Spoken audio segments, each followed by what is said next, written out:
Olá pessoal, eu sou Pedro Brandão, professor de língua portuguesa formado pela PUC do Rio de Janeiro. Começa agora mais uma videoaula do nosso canal Português Papo Cabeça. Em primeiro lugar, inscreva-se no nosso canal para não perder nenhuma das nossas próximas videoaulas e ative o sininho para receber todas as notificações. Nessa aula nós vamos interpretar uma crônica de Joaquim Ferreira dos Santos, publicada no jornal O Globo no dia 18 de abril ainda desse ano. 18 de abril, ou seja, no Dia Nacional do Livro Infantil. E foi exatamente por ocasião dessa data que o jornalista escreveu essa crônica. Para essa aula é necessária a leitura prévia do material didático, que pode ser acessado através do link que se encontra na descrição da videoaula. Para quem quiser conferir, o título da crônica é Redação do Enem anuncia que vem por aí um país mal escrito, tendo por autor o jornalista Joaquim Ferreira dos Santos. Convém lembrar que nós estamos dando a nossa interpretação. Quem tiver outra interpretação pode e até deve nos escrever, de preferência através dos comentários. Agora vamos supor que você já leu o texto. Pela leitura, entre outras coisas, ficamos sabendo que o resultado da redação do Enem tinha acabado de ser divulgado.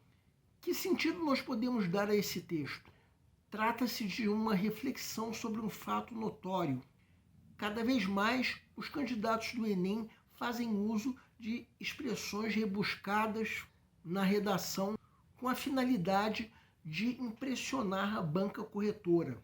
Dessas expressões rebuscadas, o advérbio ademais acabou virando um personagem dessa crônica. Para quem não sabe, ademais significa além do mais. Mas essa palavra está se tornando obsoleta, como o autor mostra. Se repararmos o título da crônica, o que significa um país mal escrito? Significa um país onde se escreve de forma obscura, onde impressionar com o vocabulário ou mesmo com o uso de termos gramaticais obsoletos se torna mais importante do que escrever de forma simplificada ou até mesmo criativa. Isso pelo menos de acordo com o texto. Vamos entender. Segue um quadro. Aqui está o primeiro parágrafo da crônica, que começa com esse referido advérbio que significa além do mais. Ou seja, trata-se de um termo que pressupõe uma ligação com algo que já havia sido dito antes. Só que esse texto, pelo menos nesse caso, usa o termo num outro sentido, do tipo de qualquer maneira. Afinal de contas, esse advérbio é a primeira palavra do texto. Nada foi escrito antes. Então, como podemos usar essa palavra no sentido de além do mais? No fim das contas, ele começa dizendo que sempre quis começar um texto usando esse advérbio. E por que esse desejo de escrever um texto assim? A resposta fica expressa nesse trecho que nós estamos destacando em verde. O resultado da redação do Enem havia acabado de ser divulgado, e essa referida palavra estava entre as mais usadas. Agora vejam o parágrafo seguinte. Reparem que essas duas expressões que nós estamos colocando em negrito, palavras gordurosas e expressões moribundas, se referem à mesma coisa.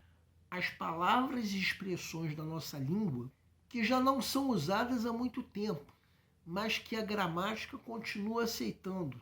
Vejam como o advérbio ademais começa a atuar como se fosse um personagem.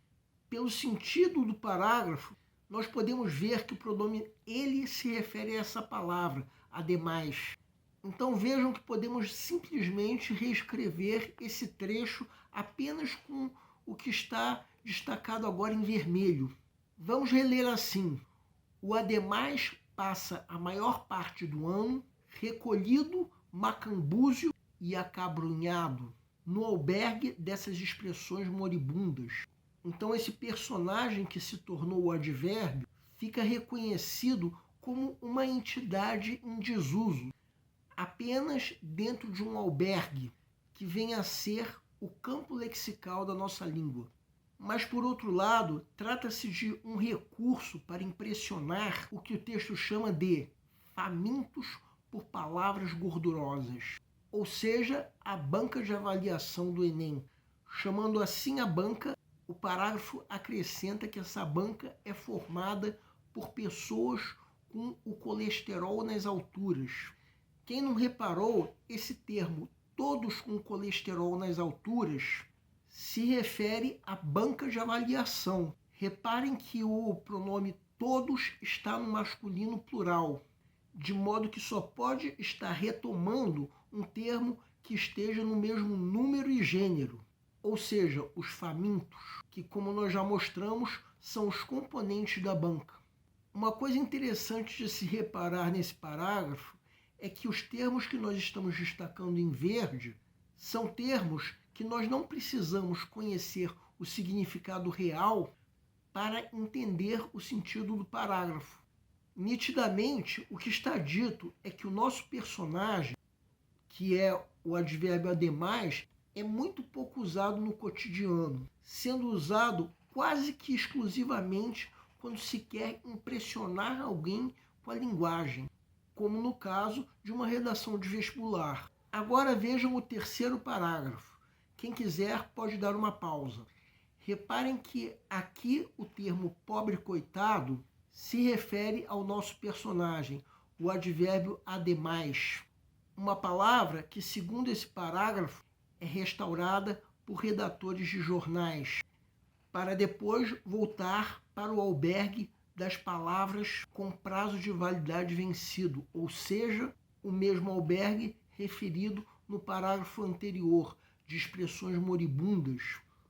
No quarto parágrafo, o advérbio continua funcionando como um personagem, aqui sendo caracterizado como uma palavra em desuso, chegando a ser chamado de tadinho, estando espantado por ainda ser lembrado, ainda mais pelo público jovem.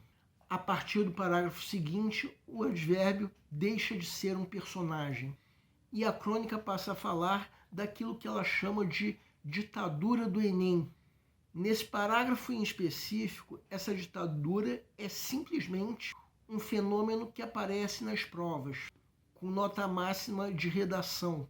Fenômeno esse que consiste no uso de palavras e expressões rebuscadas, que no cotidiano são cada vez menos usadas. Vejam o que estamos destacando agora em vermelho sem negrito, que mostra nitidamente que essas expressões obsoletas tendem a impressionar a banca examinadora.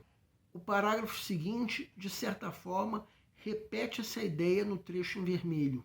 Ainda nesse parágrafo, o trecho que estamos destacando em negrito vermelho é mais uma referência à ditadura do Enem. Marcha militar ensinada nas apostilas. Isso reforça a ideia de que tudo que o Enem considera boa linguagem é, na verdade, uma ditadura. E a conclusão desse parágrafo, que estamos destacando em verde, deixa claro que a ditadura do Enem conduz a um país em que se usa muito a linguagem rebuscada, carecendo de clareza. É só imaginar que os termos que nós estamos sublinhando agora, como primeiramente, outro sim, e por aí vai, são usados muito mais na linguagem formal, de modo que o termo mal escrito pode ser considerado um exemplo da figura de linguagem da hipérbole, ou seja, uma expressão exagerada, porque o que ele está dizendo não é que o país vai ficar mal escrito, e sim que a linguagem formal tende a ficar muito presente na versão escrita, tornando-se moribunda. Mais adiante, há uma expansão de ideias sobre a ditadura do Enem. Vejam o que diz um manual de redação que anula a criatividade e incentiva o macete, consagrando como se fossem bons uns textos muito confusos. Ou seja, tende a fazer com que as normas gramaticais, ainda que obsoletas, sejam mais importantes do que a clareza do texto, o que resulta em formas obscuras, sem clareza, Agora vamos retomar um parágrafo que nós pulamos. Vejam que ele chama a ditadura do Enem de males do português ruim. Vejam agora o penúltimo parágrafo. Quem quiser pode dar uma pausa. Aqui, basicamente, a única referência à redação do Enem é o termo manual, que se refere ao manual de redação do Enem.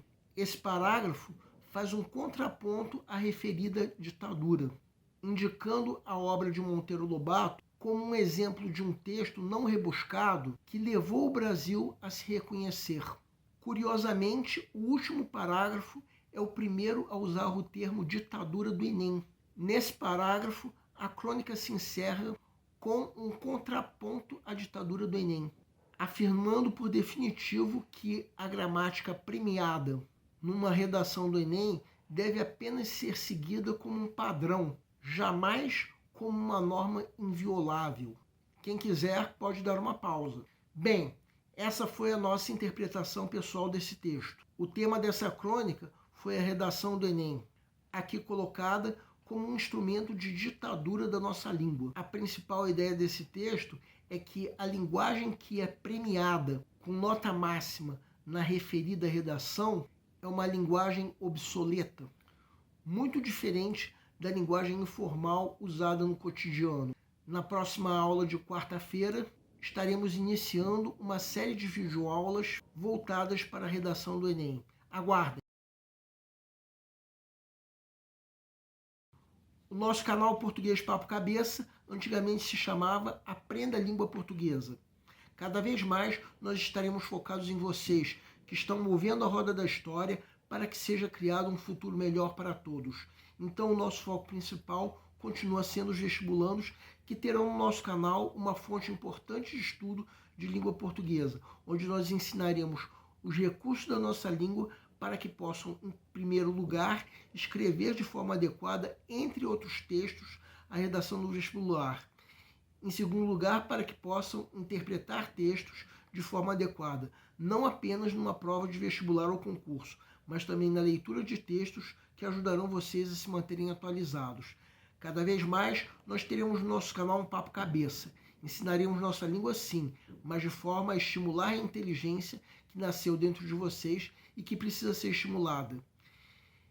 E a missão do nosso canal é melhorar cada vez mais. Então vocês podem usar tanto o nosso e-mail quanto a nossa fanpage do Facebook para fazerem qualquer comentário, elogio, crítica ou até reclamação sobre as nossas videoaulas. E vocês também podem usar tanto o nosso e-mail quanto a nossa fanpage para pedirem para esclarecer qualquer dúvida que vocês tenham sobre a matéria. E nós agradecemos a todos vocês que estão assistindo nossas videoaulas. Em especial, nós agradecemos a todos vocês que estão compartilhando nossas videoaulas com outras pessoas. Muito obrigado porque vocês estão ajudando o nosso canal a ser feito. Pedimos ainda que deixem um like. Muito obrigado e aguardem nossa próxima aula.